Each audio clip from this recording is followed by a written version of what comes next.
你好，各位朋友们，欢迎来到今天的节目。今天我们要聊一个怎么说呢？可能每个人都会遇到的问题。对，就是拖延症。我觉得这个词一说出来，很多人心里就会咯噔一下。哈哈，是的，就是那种明明知道要做什么，但就是不想动的感觉。我记得之前有个朋友跟我说，他每次要写报告的时候，总是先把桌子收拾一遍，然后去倒杯水，再刷刷手机，然后一天就过去了。对，就是这样。其实拖延症这个东西，它不是简单的懒惰，很多人以为拖延就是懒，但其实不是的。这个我深有体会。有时候你明明很想把事情做完，心里也很着急，但就是动不了。对，这就是拖延症的复杂性，它其实是一种心理防御机制。当我们面对一个任务的时候，大脑会自动评估这个任务可能带来的风险。什么样的风险？比如说失败的风险、被批评的风险，或者做得不够完美的风险，然后大脑就会想，既然有风险，那我们就先不做吧。所以拖延其实是在保护我们。可以这么理解，但问题是，这种保护往往是过度的。就像，怎么说呢？就像一个过度保护的家长，本来想保护孩子，结果反而限制了孩子的成长。这个比喻很形象。那我们的大脑为什么会这样呢？这跟我们的进化有关系。在远古时代，快速评估风险，并且避开危险，这是生存的关键。但是现在，我们面对的不是老虎狮子，而是工作任务、学习压力。但大脑还是用老办法来处理新问题。没错，而且现在的环境让拖延变得更容易了。你想想，以前没有手机、没有网络的时候，你无聊了能干什么？确实，现在诱惑太多了，刷个短视频、看个新闻，时间就没了。对，所以拖延症在现代社会变得越来越普遍。但是理解了拖延的本质，我们就能找到对付它的方法。那具体怎么做呢？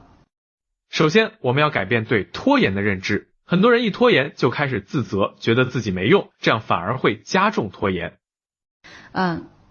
越自责越不想做。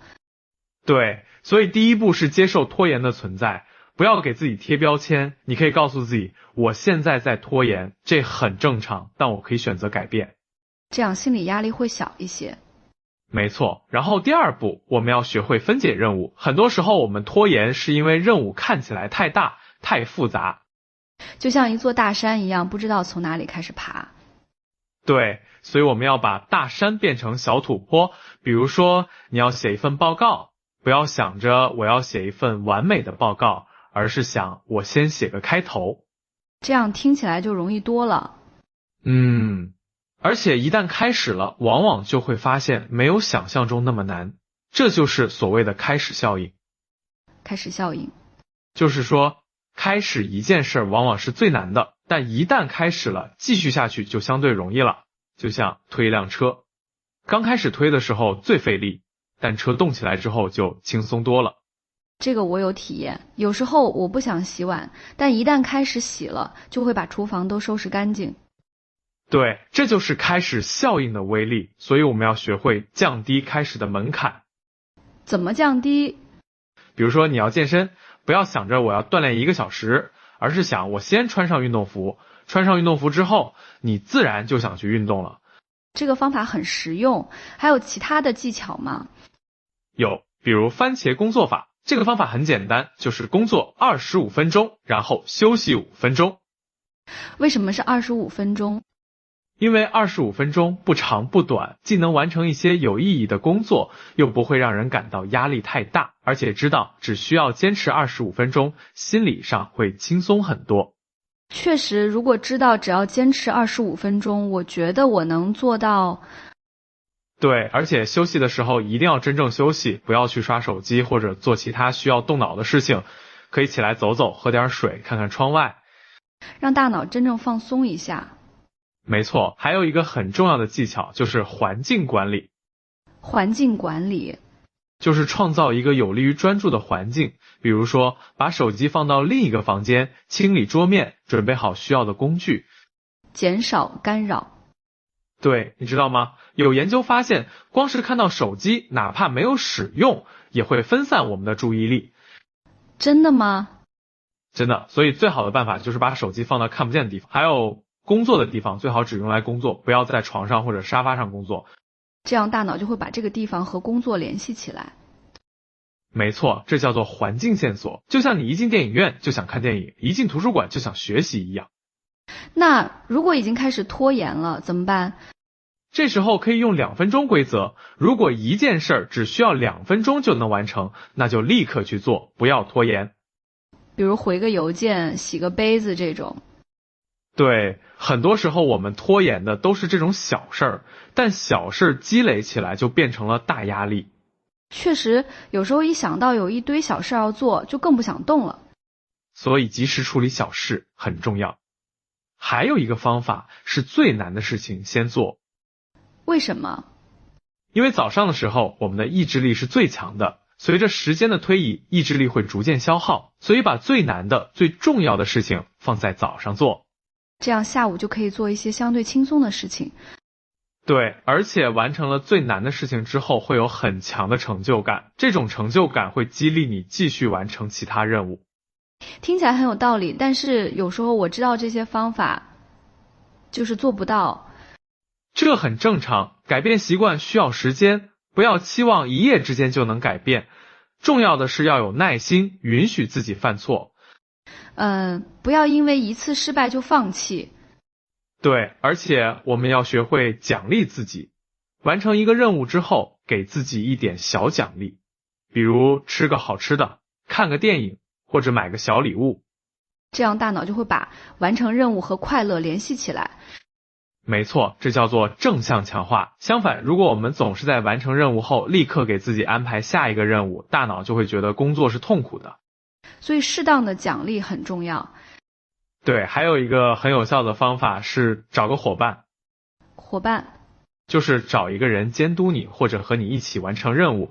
比如说你要写论文，可以找个朋友，每天互相汇报进度。这样就有了外部压力。对，而且不只是压力，还有支持。当你想放弃的时候，伙伴可以鼓励你；当你完成任务的时候，伙伴可以和你一起庆祝。这让我想起了健身房的私教。对，私教的作用就是这样。其实我们也可以给自己找个学习私教或者工作私教。那如果找不到合适的伙伴怎么办？可以加入一些学习小组或者工作小组，现在网上有很多这样的社群，大家一起打卡，互相监督。网络时代确实提供了很多便利。对，还有一个方法是记录自己的进度，可以用日记、表格或者手机应用来记录每天完成了什么。这样可以看到自己的进步。对，而且当你看到自己连续几天都有进步的时候，就不想破坏这个记录了，这叫做连胜效应。就像游戏里的联机一样。没错，说到游戏，其实我们可以把任务游戏化。怎么游戏化？比如给自己设定等级，完成任务就升级，或者设定积分系统，完成不同的任务得到不同的积分。这样听起来就有趣多了。对，游戏之所以让人上瘾，就是因为它有明确的目标、及时的反馈、适当的挑战。我们可以把这些元素应用到日常任务中。那对于完美主义者呢？他们是不是更容易拖延？确实是这样，完美主义者往往害怕做得不够好，所以干脆不做。这确实是个问题。对于完美主义者，我建议采用够好就行的原则，不要追求100%的完美，80分就够了。但这对完美主义者来说很难接受吧？确实很难，但是要明白，80分的完成品比0分的完美计划要好多。而且很多时候我们以为的不够好，在别人看来已经很好了。这倒是真的，我们往往是自己最严厉的批评者。对，而且完美主义者要学会迭代思维，不要想着一次就做到完美，而是先做出一个版本，然后不断改进。就像软件开发一样，先发布一个基础版本，然后不断更新。没错，这样既能克服拖延，又能逐步接近完美。那对于那些特别容易分心的人呢？分心确实是拖延的一个重要原因。对于容易分心的人，我建议使用单任务模式。单任务模式就是一次只做一件事儿，不要多任务并行。虽然我们以为多任务能提高效率，但实际上会降低效率。因为大脑需要不断切换。对，每次切换都需要消耗能量，而且切换的时候容易出错，容易分心。那怎么保持专注呢？可以用专注呼吸法。当你发现自己分心的时候，停下来深呼吸3次，然后重新专注到任务上。这个方法简单易行。对，还可以用倒计时法，给自己设定一个倒计时，比如10分钟，在这10分钟内只专注做一件事。时间压力有时候确实能帮助专注。没错，适度的时间压力能激发我们的专注力，但要注意，压力不能太大，否则会适得其反。那如果遇到特别不喜欢的任务怎么办？这确实是个挑战。对于不喜欢的任务，可以尝试找到它的意义。什么意思？就是思考这个任务对你的长远目标有什么帮助。比如说，你不喜欢写报告，但写报告能提高你的表达能力，能让老板看到你的能力。把短期的痛苦和长期的收益联系起来。对，还可以尝试改变任务的形式。比如说，如果你不喜欢读书，可以试试听书；如果你不喜欢写字，可以试试语音输入。找到适合自己的方式。没错，每个人的学习和工作方式都不一样，要找到最适合自己的方法。那对于那些总是高估自己能力的人呢？他们总是觉得时间够用，结果到最后才发现来不及了。这叫做规划谬误。我们总是过于乐观地估计完成任务所需的时间。确实，我经常犯这个错误。对付规划谬误的方法是时间缓冲，估算完成时间之后，再加上50%的缓冲时间。比如觉得需要2个小时，就安排3个小时。对，这样即使遇到意外情况也不会太紧张，而且如果提前完成了，还会有额外的成就感。这个方法很实用。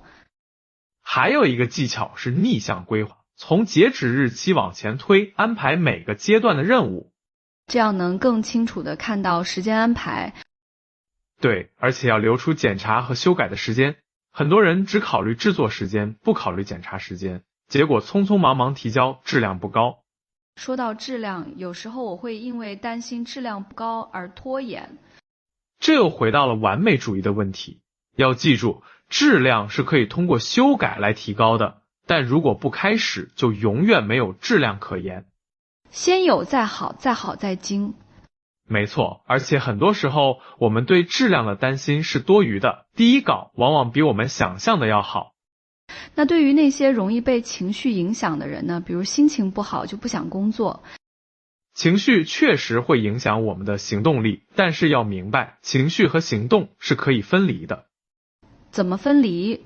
就是承认情绪的存在，但不让情绪决定行动。你可以告诉自己，我现在心情不好，但我还是可以工作。这需要很强的自控力吧？确实需要练习，可以从小事开始，比如心情不好的时候，还是按时刷牙，按时吃饭，慢慢的，你就能在更大的事情上做到情绪和行动分离。这是一个渐进的过程。对，还有一个方法是情绪标记。当你感到负面情绪的时候，给这个情绪起个名字，比如焦虑先生或者沮丧小姐。这样做有什么用？这样能帮你和情绪保持距离。你不是焦虑本身，你只是在体验焦虑。这种距离感能帮你更好的管理情绪。听起来像是在和情绪对话。可以这么理解。你甚至可以对情绪说，谢谢你的提醒，但现在我需要工作。这个方法很有趣。对，还有一个重要的点是要学会原谅自己。拖延之后，很多人会陷入自责的循环，这样反而会加重拖延。因为自责也是一种负面情绪。对，要学会对自己说，我今天拖延了，这很正常，明天我会做得更好。自我同情比自我批评更有效。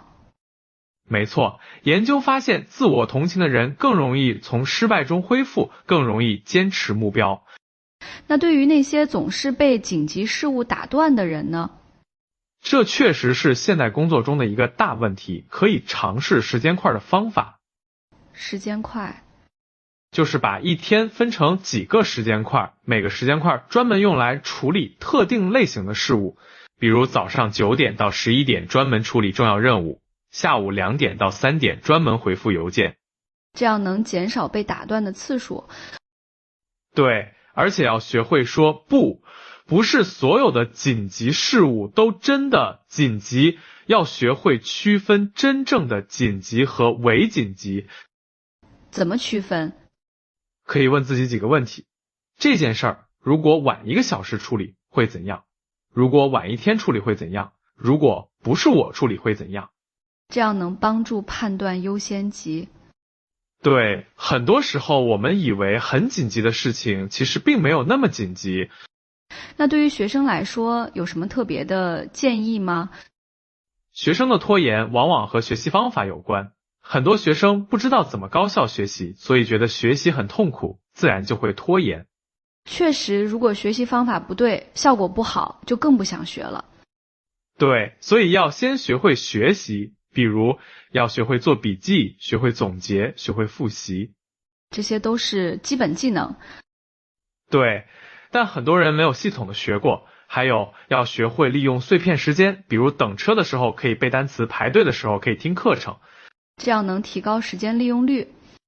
对，而且要学会劳逸结合。很多学生以为学习时间越长越好，其实不是的，适当的休息能提高学习效率。那对于上班族呢？上班族的拖延往往和工作压力有关，要学会管理压力，比如定期运动，保证睡眠，培养兴趣爱好。身体和心理的健康都很重要。对，而且要学会和同事、上司沟通，很多时候拖延是因为不清楚任务要求或者害怕做错。及时沟通能避免很多问题。对，还要学会利用工具。现在有很多时间管理和任务管理的应用，可以帮助我们更好的组织工作。科技确实能帮助我们提高效率，但要注意，工具只是辅助，关键还是要培养好的习惯。说到习惯，怎么培养不拖延的习惯呢？习惯的培养需要3个要素：提示、行为、奖励。能具体解释一下吗？提示就是触发行为的信号，比如闹钟响了就起床；行为就是你要培养的习惯，比如晨跑；奖励就是行为带来的好处，比如跑步后的愉悦感。所以要设计一个完整的习惯循环。对，而且要从小习惯开始，比如不要一开始就想着每天跑10公里，可以先从每天跑10分钟开始。小步快跑。没错，小习惯更容易坚持，而且成功的体验会激励你继续。那需要多长时间才能养成习惯？这因人而异，也因习惯而异。简单的习惯可能几周就能养成，复杂的习惯可能需要几个月。重要的是坚持。对，而且要允许偶尔的失败，没有人能100%的坚持习惯，关键是失败后能快速回到正轨。不要因为一次失败就放弃整个习惯。对，这叫做重新开始的心态，每一天都是新的开始，每一刻都可以重新选择。这让我想起了一句话：种一棵树最好的时间是10年前，其次是现在。这句话说得很好，不管你现在多大年龄，不管你拖延了多长时间，现在开始改变都不晚。而且改变拖延症不只是为了提高效率，更是为了提高生活质量。对，当你不再拖延的时候，你会发现自己有更多的时间做喜欢的事情，有更多的精力享受生活，而且会更有成就感，更自信。没错，拖延症的反面不是忙碌，而是从容。当你能够按计划完成任务的时候，你会感到很从容，很有掌控感。这种掌控感很重要。对，而且这种从容会传染给生活的其他方面，工作从容了，生活也会更从容，学习从容了，人际关系也会更从容。所以克服拖延症其实是一个全面提升自己的过程。可以这么说，而且这个过程本身也是有趣的。你会发现自己的潜力，会发现自己能做到以前觉得不可能的事情。这让我想起了一个朋友，他以前总是拖延，后来通过一点一点的改变，现在变得特别高效。这样的例子很多，关键是要相信自己能够改变，然后采取行动。说到行动，我们今天聊了这么多方法，听众朋友们可以选择哪一个开始尝试呢？我建议从最简单的开始，比如明天早上起床后立刻做一件小事儿，可以是整理床铺，可以是喝一杯水，可以是写一句日记。关键是立刻行动，不给拖延留机会。对，而且要记录下来，看看自己的变化。可能一开始变化很小，但积累起来就会很惊人。就像复利一样，小的改变会产生大的效果。没错，还有一点很重要，就是要有耐心，改变需要时间，不要期望立竿见影的效果。但也不要因为效果不明显就放弃。对，要相信过程，相信坚持的力量。每一次选择不拖延，都是在重塑更好的自己。而且要记住，你不是在和别人比较，你是在和昨天的自己比较。这个心态很重要。每个人的节奏都不一样，重要的是保持自己的节奏，持续进步。那如果在改变的过程中遇到挫折怎么办？挫折是正常的，甚至是必要的。挫折能让我们更好地了解自己，调整方法。所以不要害怕挫折。对，而且可以把挫折当作学习的机会，问问自己这次为什么会拖延，下次怎么避免。这样每次挫折都能让我们变得更强。没错，而且要记住，改变拖延症不是一个人的战斗，可以寻求家人、朋友的支持，也可以寻求专业人士的帮助。有时候外部的支持很重要。对，特别是当拖延症严重影响生活的时候，不要犹豫，寻求帮助。好的，我觉得今天我们聊得很深入，也很实用。是的，希望这些方法能帮助大家告别拖延，拥抱更高效、更从容的生活。记住，改变从现在开始，从小事开始，从行动开始。对，不要等到明天，不要等到下周，就从现在这一刻开始。如果你觉得今天的内容对你有帮助，也欢迎分享给身边同样在和拖延症做斗争的朋友们。让我们一起成为更好的自己，一起享受不拖延的美好生活。好的，今天的节目就到这里，我们下次再聊。再见。